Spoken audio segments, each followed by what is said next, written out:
नमस्कार मित्रांनो, श्रम साफल्याचा आनंद काय असतो तो या ठिकाणी मी आज घेतो आहे.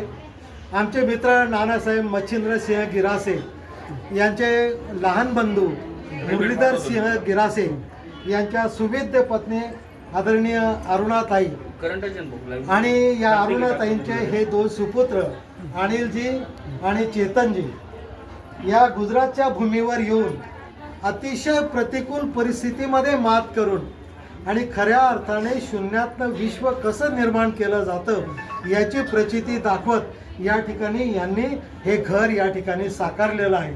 घर असावे घरासारखे नसोत नुसत्या भिंती, परस्परांमध्ये प्रेम असावे नसोत नुसती नाती.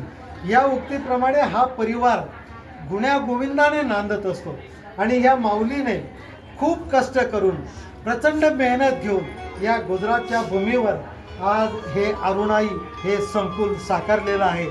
या ठिकाणी आल्यानंतर जो आनंद कैलासवासी मुरलीधर सिंहजींना झाला असेल तोच आनंद आम्हाला या ठिकाणी झालेला आहे. आणि जसं पुत्र व्हावा ऐसा राजबिंडा ज्याचा त्रैलोकी झेंडा या उक्तीप्रमाणे आज या दोघं सुपुत्रांनी आज आम्हा काकांना आम्हा वडिलांना हा जो आनंद दिलेला आहे तो आनंद म्हणजे श्रम साफल्याचा आनंद आहे.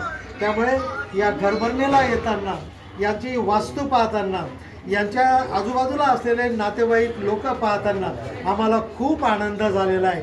आणि आज अरुणाताईंच्या डोळ्यात असलेले अश्रू हे खूप काही सांगून जातात.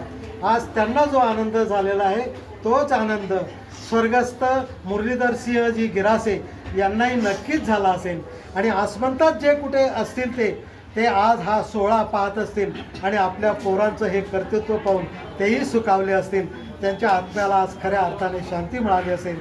आणि या घरभरणीच्या कार्यक्रमानिमित्त या दोघं पुत्रांना अरुणाताईंना या सुनांना नातवंडांना मी खूप खूप शुभेच्छा देतो. आणि त्यांचं हे घर असंच गोकुळासारखं नांदावं, गोकुळासारखं हसतमुख असावं अशी प्रभूचरणी प्रार्थना करतो. आणि सगळ्यांच्या वतीनं मी अनिल दादाला खूप खूप शुभेच्छा देतो आणि खूप खूप आशीर्वादही देतो.